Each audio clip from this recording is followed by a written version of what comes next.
إن كريستوفر كولومبوس كان واعيا الوعي الكامل بالوجود الإسلامي في أمريكا قبل مجيئه إليها، قالها ليون فيرنير بروفيسور في جامعة هارفارد في كتابه أفريقيا واكتشاف أمريكا. بطلنا النهاردة هو بطل من أبطال البحرية الإسلامية في الدولة العثمانية، وهو من ضمن الناس اللي راحوا لأمريكا ورسموا لها خريطة مفصلة محتارة فيها ناس لحد النهاردة ازاي رسمها بكل الدقة دي. يلا بينا نعرف قصته، وهو بيري رايس. السلام عليكم ورحمة الله وبركاته، ازيكم عاملين ايه؟ يا رب تكونوا بألف خير. قصتنا النهاردة هي عن مكتشفين أمريكا، وطبعا اللي سايد في العالم ان اللي مكتشف أمريكا واحد اسمه كولومبوس، وكان بحارة إيطالي. ولكن برضو المعروف جدا في العالم سواء غرب أو شرق ان ناس كتيرة من العرب وصلوا لأمريكا قبل كولومبوس بمئات السنين، وكان فيها تواجد إسلامي عظيم، وكان فيه تواجد أفريقي كبير جدا وبالذات أمريكا الجنوبية، وكان فيها تواجد للناس شرق آسيويين. وده يدل على حاجة، يدل على ان الهنود الحمر شبه جدا الناس الشرق آسيويين، وان اصلا الهنود الحمر اصولهم شرق آسيا، وناس يعني انتقلت من شرق آسيا عندما غطى الجليد مضيق بينهم وبين ألاسكا الأمريكية، فقدروا يمشوا يعدوا من عليها. وكل الناس دي فعليا كانت موجودة قبل وجود كولومبوس، وقبل ما كولومبوس يدخل ويكتشف الأمريكتين بفترة مئات ومئات السنين. وكان في تواجد أفريقي إسلامي كبير جدا. وفي مذكرات كولومبوس نفسه ذكر ان هو الناس في أمريكا كانت لابسة يعني زي لبس كده قطني ماكسي زي اللي كان بيلبسوه النساء المسلمات في غرناطة. وذكر كمان في مذكراته انه في مكان في جزيرة كوبا لقى فيه مسجد للمسلمين.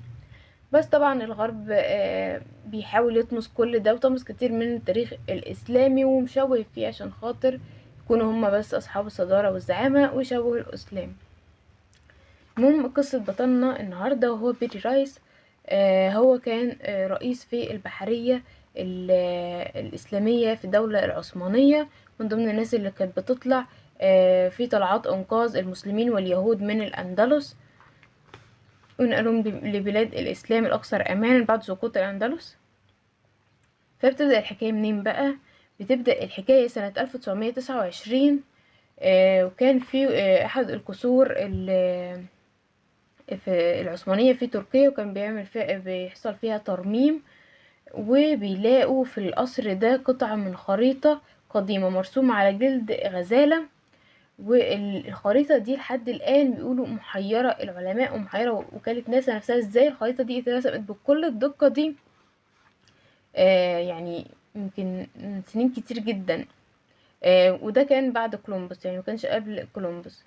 يعني بيري رايس وصلها بعد كولومبوس، ولكن رسم الخريطة فيها أجزاء من أفريقيا، أجزاء من القارة القطبية الجنوبية، أمريكا الشمالية وشواطئ أمريكا الشمالية وأمريكا الجنوبية اللي على المحيط الأطلنطي. رسمها بدقة عالية لدرجة انه راسم الاشجار والحيوانات اللي موجودين في الامريكتين وافريقيا واجزاء من القارة القطبية الجنوبية اللي هي انتاركتيكا.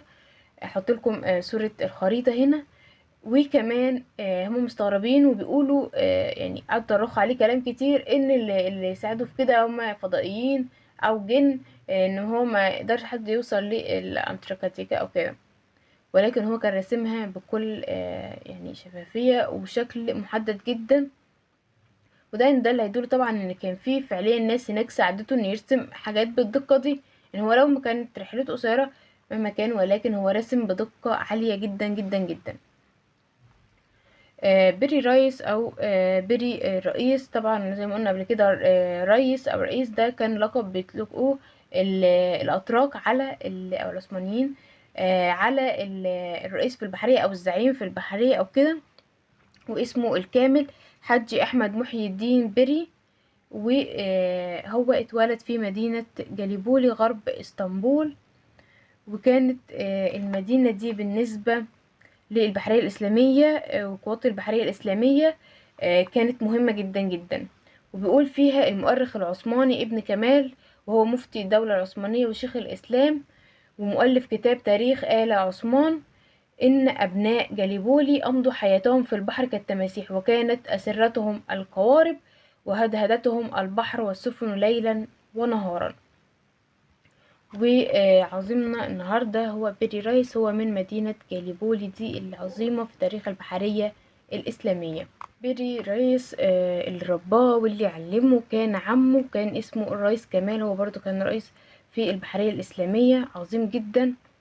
وشارك عمه في طلعات بحرية كبيرة جدا، وكان أهمها طلعات لإغاثة لاجئي الأندلس من مسلمين ويهود زي ما قلنا، ويودوهم لبلاد الإسلام الآمنة.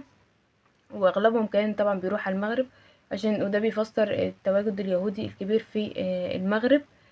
وطبعا كان مع انشغاله في الجهاد ونشر الإسلام وإنقاذ المسلمين في أقطار العالم، كان طبعا رسام عظيم جدا، واستخدم موهبته في الرسم دي في إنه يرسم خرائط لكل الأماكن اللي بيروحها، وأصبح من أعظم رسامين الخرائط. بعد كده بيموت عمه الرئيس كمال، وبيصبح هو محي الدين بيري رايس هو الرحالة في الجهاد البحري، هو اللي بيكمل الطلعات بعد عمه، وبيواصل إنقاذ المسلمين ويرسم خرائط، لحد ما طبعا بيوصل المرة اللي بيوصل فيها لأمريكا ويرسم الخريطة العجيبة دي، واللي زي ما قلنا هو مش رسمها كلها بنفسه، ولكن في أكيد ناس من مسلمين أمريكا مساعدوا فيها.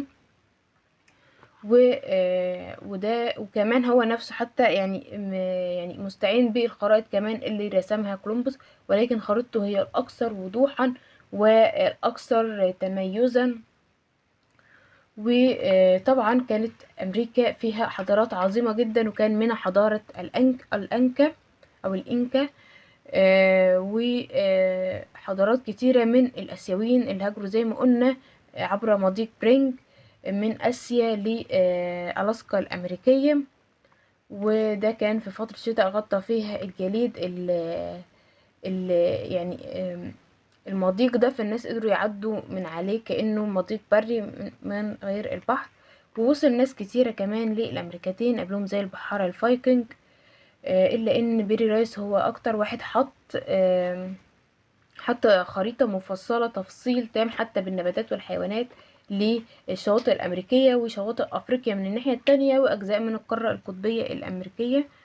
وكتب كل ده في كتابه كتاب البحارة، وكمان قدمه وقتها للسلطان سليمان القانوني. وهو كان قبل كمان يعني هو كان عايش من قبل كمان السلطان سليمان، كان عايش في عهد أبوه. وكمان ظهر في الخريطة اللي اكتشفها الإتراك النبيري ريس، طبعا اكتشف أجزاء من القارة القطبية الجنوبية، طبعا كانت بالغة الدقة لدرجة ان الناس زي ما قلنا افتكروا ان هو كده كان يعني في فضائيين او حاجة بيساعدوه. وكمان رسم في خريطته العظيمة دي رسم نهر الأمازون كله بتفرعاته، وده طبعا اكيد ساعدوه فيه الناس، لانه اكيد يعني ما اكتشفوش كله بنفسه في السنين القليلة اللي قضاها في رحلته في امريكا. وده يعني خلى برضك من ضمن الناس اللي بتطرق عليه وبتقول ان هو الفضائيين مساعدينه او الجن مساعده او الحاجات دي، اللي هم مش مصدقين ان هو ازاي يرسم بالتفاصيل التفاصيل دي، وهو اكيد ما عاش كل التفاصيل دي، او هتحتاج يعني الخريطة عشان ترسم كده هتحتاج عشرات السنين، ممكن مئات السنين كمان عشان ترسم بالشكل المفصل ده. وبعدين من ضمن رحلات بيري رايس وجهاده في سبيل الله ونشر الإسلام ومساعدة المسلمين، فبينطلق بيري رايس في حملات للبحرية الإسلامية لصد الهجمات الصليبية على الخليج العربي وتحرير عدن من الاحتلال الصليبي وفي اليمن طبعا. وبعد كده بيتوجه بيري رايس نحو مسقط في عمان علشان يساعد المسلمين هناك بمساعدة المجاهدين العمانيين تحرير مسقط من البرتغاليين الصليبيين. وبعد كده بيرجع تاني الصليبيين لعمان من جديد، وبيستطيع المجاهدون اليعربة بعد ما يقرب من قرن من ذلك التاريخ ان هم كمان يحرروها من براثن الصليبيين البرتغاليين والاسبان.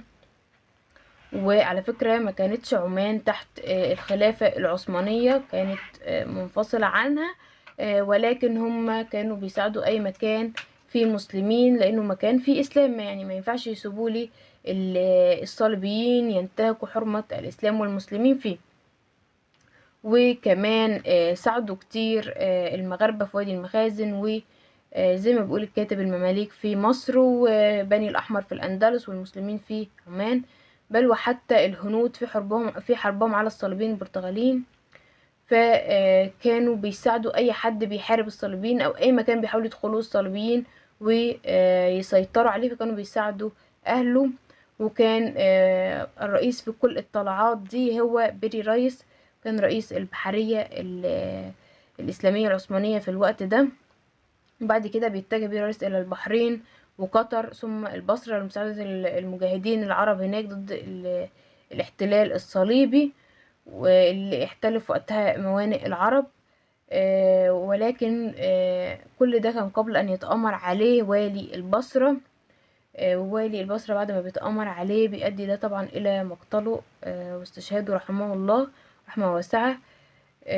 وكان بيري رايس عند وفاته في الوقت ده كان عمره 90 سنة، ولحد 90 سنة وهو بيجاهد في سبيل الله وفي سبيل الإسلام، ويدخل بلاد ينشر فيها الإسلام، ويساعد أهل الإسلام وبلاد المسلمين في التحرر من هجمات الصليبيين والدفاع عنها.